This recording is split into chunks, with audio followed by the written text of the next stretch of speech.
अस्सलामुअलैकुम दोस्तों, ये वजीफ़ा कुरान की तिलावत का है। इसको आप अपने काम को शुरू करने से पहले एक बार ज़रूर सुनें। कुरान की तिलावत को सुनने से आपके कारोबार में बरकत होने लगती है। इंशाअल्लाह आपका बुरा वक्त दूर हो जाएगा। दोस्तों, सुबह दुकान खोलने से पहले, अपने कारोबार को शुरू करने से पहले कुरान की तिलावत ज़रूर सुनें। सुबह को इंशाअल्लाह आप कारोबार को तिलावत के साथ शुरू करेंगे तो आपका कारोबार दिन दुगना रात चौगुना होने लगेगा। आओ आपको कुरान की तिलावत सुनाते हैं।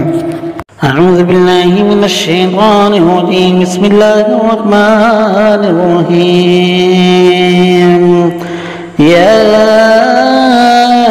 अय्युहन्नास तक़ू रब्बकुमुल्लज़ी ख़लक़कुम मिन नफ़्सिन वाहिदतिन व ख़लक़ मिनहा ज़ौजहा वबस्स मिनहुमा रिजालन कसीरन व निस्साअ वत्तक़ुल्लाह अल्लज़ी तसाअलून बिही वल अर्हाम इन्नल्लाह कान अलैकुम रक़ीबा। वातुल यतामा अमवालहुम वला ततबद्दलु ख़बीथ बित्तय्यिब वला ताकुलू अमवालहुम इला अमवालिकुम इन्नहु कान हुबन कबीरा। फ़इन ख़िफ़्तुम अल्ला तुक़्सितू फ़िल यतामा फ़ानकिहू मा ताब लकुम मिनन निसाइ मस्ना व सुलूसा व रुबाअ। फ़इन ख़िफ़्तुम अल्ला तअदिलू फ़वाहिदतन अव मा मलकत अयमानुकुम ज़ालिक अदना अल्ला तअूलू। वातुन निसाअ सदक़ातिहिन्न निहला फ़इन तिबना लकुम अन शय'इन मिन्हु नफ़्सन फ़क़ूलूहु हनीअम मरीआ। वला तु'तु सुफ़हाअ अमवालकुम अल्लती जअलल्लाहु लकुम क़ियामन वरज़ुक़ूहुम फ़ीहा वक्सूहुम वक़ूलू लहुम क़ौलन मअरूफ़ा। वब्तगुल यतामा हत्ता इज़ा बलगुन निकाह फ़इन आनस्तुम मिनहुम रुश्दन फ़दफ़अू इलैहिम अम्वालहुम वला ताकुलूहा इस्राफ़न व बिदारन अन यकबरू। वमन कान गनिय्यन फ़लियस्तअफ़िफ़ वमन कान फ़क़ीरन फ़लियअकुल बिलमअरूफ़। फ़इज़ा दफ़अतुम इलैहिम अम्वालहुम फ़अशहिदू अलैहिम वकफ़ा बिल्लाहि हसीबा। लिर्रिजालि नसीबुम मिम्मा तरकल वालिदानि वल अक़रबून वलिन्निसाइ नसीबुम मिम्मा तरकल वालिदानि वल अक़रबून मिम्मा क़ल्ल मिन्हु अव कसुर नसीबन मफ़रूज़ा। वइज़ा हज़र القسمة أولو القربى واليتامى والمساكين فارزقوهم منه وقولوا لهم قولا معروفا. وليخشى الذين لو تركوا من خلفهم ذرية ضعافا خافوا عليهم فليتقوا الله وليقولوا قولا سديدا.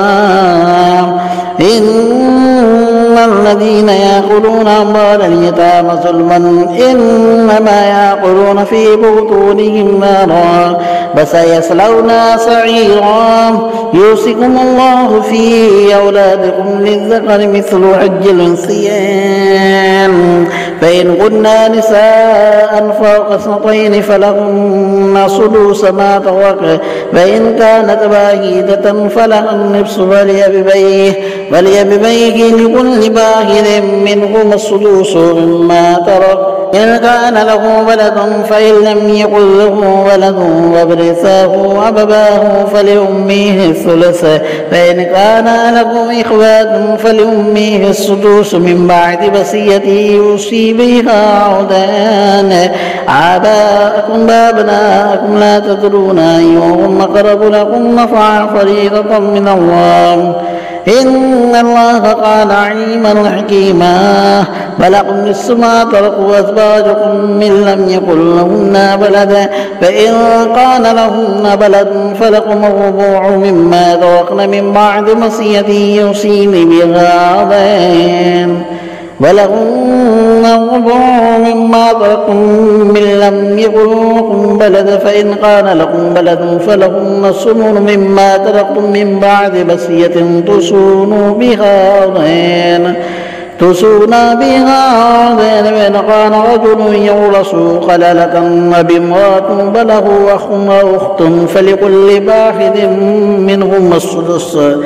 منهم السدس فإن كان أكثر من ذلك فهم شركاء في الثلث من بعد وصية يوصى بها غير مدار وصية من الله والله عليم وحليم حدود الله ومن يطع الله ورسوله يدخله جنات تجري من تحتها الأنهار خالدين فيها وذلك الفوز العظيم ومن يعص الله ورسوله ويتعدى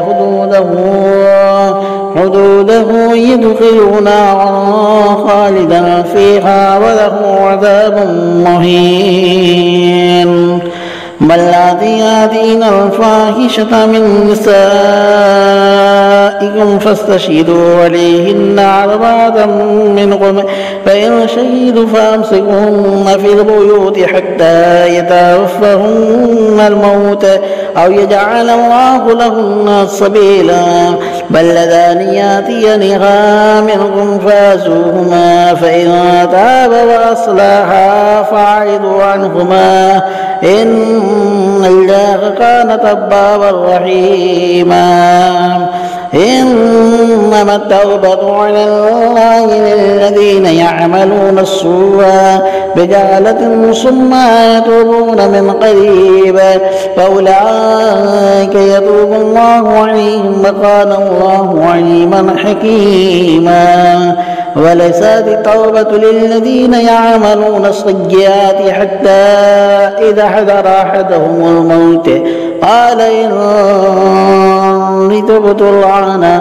وللذين يموتون وهم كفار أولئك أعتدنا لهم عذابا عليما يا أيها الذين آمنوا لا يحل لكم أن ترثوا النساء كرها ولا تعدلهن لتذهب ببعض ما آتيتموهن إلا أن يأتين بفاحشة مبينة وعاشروهن بالمعروف فإن كرهتموهن فعسى أن تكرهوا شيئا ويجعل الله فيه خيرا كثيرا وإن أردتم استبدال زوج مكان زوج وآتيتم إحداهن قنطارا فلا تأخذوا منه شيئا وتأخذونه بهتانا وإثما مبينا فكيف تأخذونه وقد أفضى بعضكم إلى بعض وأخذن منكم ميثاقا غليظا ولا تنكحوا ما نكح آباؤكم من النساء إلا ما قد سلف إنه كان فاحشة ومقتا وساء سبيلا حرمت عليكم أمهاتكم وبناتكم وأخواتكم وعماتكم وخالاتكم وبنات الأخت وأمهاتكم اللاتي أرضعنكم وأخواتكم من الرضاعة وأمهات نسائكم وربائبكم اللاتي في حجوركم من نسائكم اللاتي دخلتم بهن فإن لم تكونوا دخلتم بهن فلا جناح عليكم وحلائل أبنائكم الذين من أصلابكم أن تجمعوا بين الأختين إلا ما قد سلف إن الله كان غفورا